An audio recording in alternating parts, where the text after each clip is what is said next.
මෙයින් අවුරුදු 134කට පෙරදී වර්ෂ 1891 වර්ෂයේදී ශ්‍රීමත් ආතර් කොනන් ඩොයිල් විසින් රචිත දොඩම් ඇටපහ නම් කතා අන්දරය ශ්‍රාවක ඔබ වෙත මෙසේ පිරිනමන්නේ.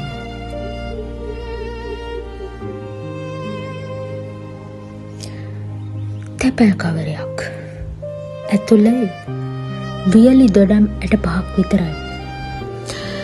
ඒකම කේ කියලා අකුරුත් ලියලා. ඒ කවරේ අතට ගත්ත මනුස්සයා දින 10ක් ඇතුළත මරණයට පත් වෙනවා. මේක ශාපයක් නෙවෙයි. මේක සැලසුමක්.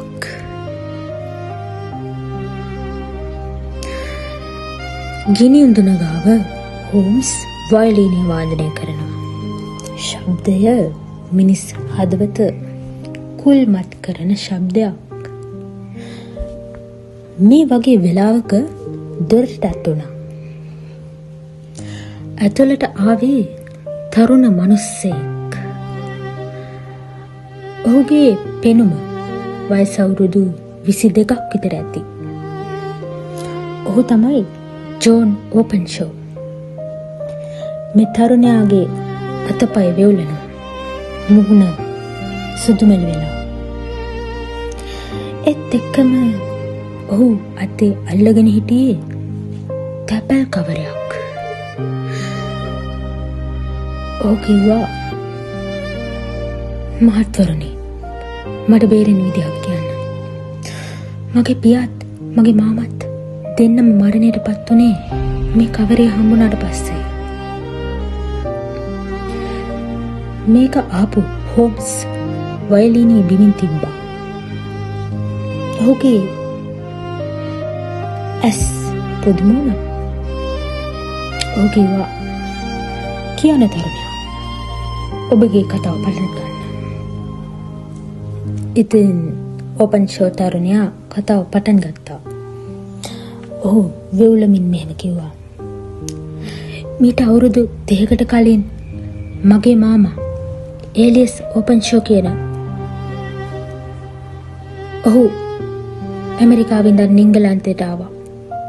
සුසෙක්ස් වල හෝෂාම් කියන ගමේ ලොකු වත්තක් ගත්තා. ඒත් මාමා එන්නම වෙනස් වුණා මහත්තුරුනි. වෙලාවකට කාමරේ දොර වහගෙන ඉන්නවා. රැට හොඳටම බොනවා. හරියට නිකන් මොකක් හරි දෙයකට ගොඩක් බය වෙලා වගේ. මීට අවුරුදු 10කට කලින් නිතර දවසක් තැපැල්කාරයා අපේ ගෙදරට ආවා. ඔහුගේ අතේ තිබ්බේ ලියුම් කවරයක්. ඒ ලියුම් කවරේ ඇවිල්ලා තිබුණ ඉන්දියාවෙන්.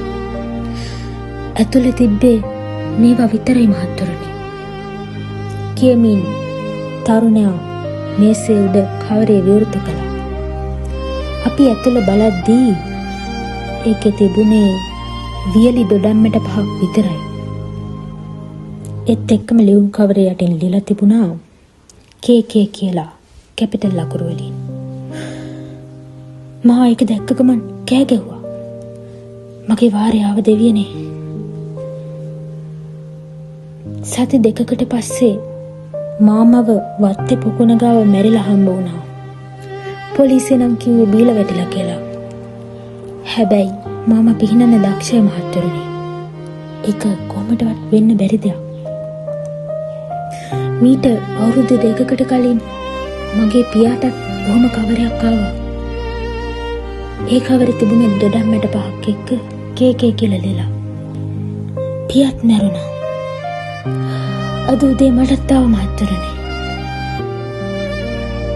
මෙහෙම කියන ගමන් තරුණයාගේ අතින් කවරේ ගිලිහිලා බිම වැටුණා.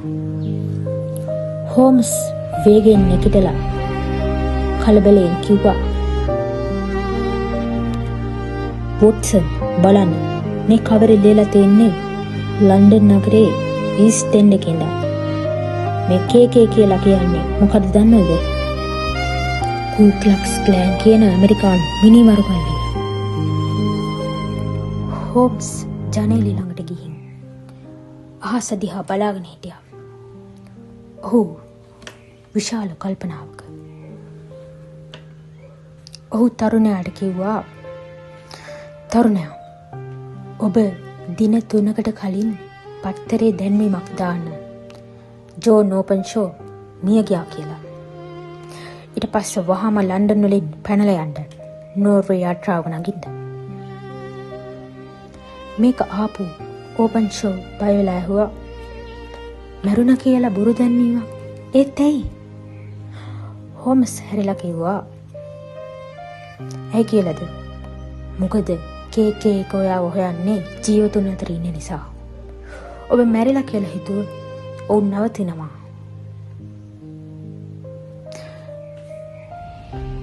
පසුව ඕපන්ෂෝ තරුණයා අප නිවසින් නික්ම ගියා. තරුණයා ගියාට පස්සේ හෝම්ස් මට කිව්වා, වොට්සන් මේක ලියන්න. තැපල් කළේ ඊස්ට් එන්ඩින් ලන්ඩන් වල. දැන්වීම දාන්න ඩේලි ගෑස් කියලා.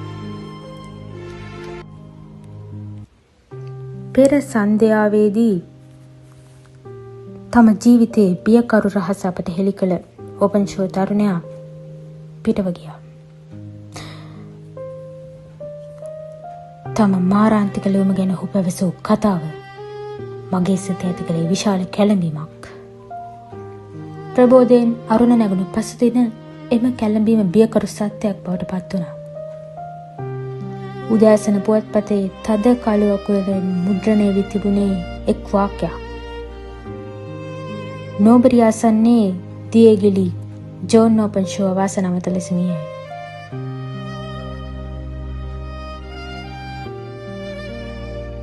හෝම්ස් මට මේක විශ්වාස කරන්න බැහැ. මේ බලන්නකෝ. මොකද වොට්සන්? ඊයේ අපි ළඟට ආපු අසරණ මිනිස්සයා ජෝන් ඕපන්ෂෝ. මේ බලන්න. අපි පරක්කු වැඩි වොට්සන්, අපි පරක්කු වැඩි. මේක මිනි මැරුමක් නෙවෙයි. මේ වැඩේ කළේ වුන් තමයි නේද? සැකයක් නෑ වොට්සන්. අනිවාර්යෙන්ම කෝට් එක අරන් එන්න. අපි වහාම හෝෂාම් වලට යනවා. ඉක්මනට. ඉතින් අපි තව දුරටත් ප්‍රමාදිත නොවි ඉතා ඉක්මනින්ම ක්‍රියාත්මක වුණා. අපි හෝෂාම් වලට ගියා. මේ බලන්න හෝම්ස්, හැමතැනම අවුල් කරලා තියෙනවා. මේක හොරකගේ වැඩක් නෙවෙයි වොට්සන්. මේක ඝාතකයෙක්ගේ වැඩක්. මෙන්න බලන්න. මඩ සලකුණු දෙකක්. මේකක් ලොකුයි, බරයි. අනිත් එක කුඩයි, තියුණුයි. ඒක තේරුම මෙතනට දෙන්නේ ඇවිල්ලා තියෙනවා. මේ බලන්න. කවුළුවත් කැඩිලා හෝම්ස්. ඔව්, ලොකු සලකුණ කවුළුව ළඟ. පොඩි සලකුණ මේසෙ ළඟ. බලන්න වොට්සන්. හතරස් පෙට්ටිය තිබුණ තැන මේ වටේටම දූවිලි. මැද පමණක් හිස්. ඔවුන් මෙතන තිබුණ වටිනා ලියුම් පෙට්ටිය අරගෙන ගිහින් කියලා මේකෙන් කියන්න පුළුවන්. එහෙනම් මරපු සාක්ෂි නැති කරන්නද? හරියටම හරි වොට්සන්. හෝම්ස්, මට එක දෙයක් තේරෙන්නේ නැහැ. ඒ ඩොඩම්මෙට පහ ඇයි ඒ වයවන්නේ? මොකක්ද ඒක තේරුම? වාඩි වෙන්න වොට්සන්. මං ඔයාලට පැහැදිලි කරන්න. KK කියන්නේ කු ක්ලක්ස් ක්ලෑන් එකට. මේක ඇමරිකානු සිවිල් යුද්ධෙන් පස්සේ හැදෙන රහස්‍යගත මිනිමරු සංවිධානයක්. ක්ලෑන් එක? ඔව් වොට්සන්. ඕපන්ෂෝ තරුණයාගේ මාමාත් පියාත් යුද්ධයෙන් පස්සේ ඔය කියන ක්ලෑන් එකේ මිනිමරු වලට සාක්ෂි දීලා තියෙනවා. අන්න ඒ නිසා තමයි ඔවුන්ට මේ අවාසනාවන් තිරනමට ලක් වෙන සිද්ධ වුණේ. එහෙනම් මේක පරිගැනීමක්? ඔව් වොට්සන්. ඔවුන්ගේ නීතිය සරලයි. ලයිස්ට් ඉන්න හැමෝටම දොඩම්මට වහක වෙනවා. ඒක තමයි ඔවුන්ගේ අවසාන අන්තිම රැඳවීම. 65ක් විතරක්? ඔව්. ඒ කියන්නේ දවස් 5 කියන එක. ලියුම ලැබුණ දවසේ ඉඳන් හරියටම දවස් 5ක් ඇතුළත ඒක නම් යන. ඒක තමයි ඔවුන්ගේ අත්සන්. එහෙනම් දැන් අපි මොකද කරන්නේ හෝම්ස්? අපිට ඔවුන්ට දඬුවම කරන්න පුළුවන් වෙයිද? නීතියට අහු වෙන සාක්ෂියක් අපි ළඟ නැහැ වොට්සන්. නමුත් ඔවුන් තුන්දෙනාම බිය වෙලා Star of the Lone Star කියන නමින් පලා ගිහිල්ලා. ඒ කියන්නේ ඔවුන් බේරෙනවද?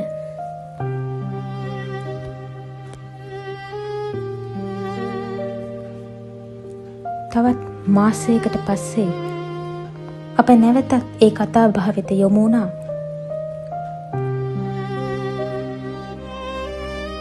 මාසයකට පස්සේ ලැබුණ පුවත මෙන්න මේකයි වොට්සන්. බලන්න. Star of the Lone Star නැව ඇට්ලාන්ටික් සාගරයේ මැද මහා සුලිකුණාටුවකට අහුවී පිලී ගොස් සුණු විසුණු වී ගිහිල්ලා. එකඳ පුද්ගලයෙකුගේවත් සිරුරක් හමු වී නැත. මගේ දෙයියනේ. ඔව් වොට්සන්. මිනිස් නීතියේ උසාවියට ඔවුන් ගෙන යන්න අපිට බැරි වුණා. නමුත් ස්වභාවධර්මී උසාවිය උන්ට දඬුවම් දුන්නා. දොඩම් මැට පහයපපු අත් තුනම දැන් සාගර පත්ලේ. ජෝර්නෝපන්ෂෝ මහත්මයාට යුක්තිය ඉටු වුණා වොට්සන්.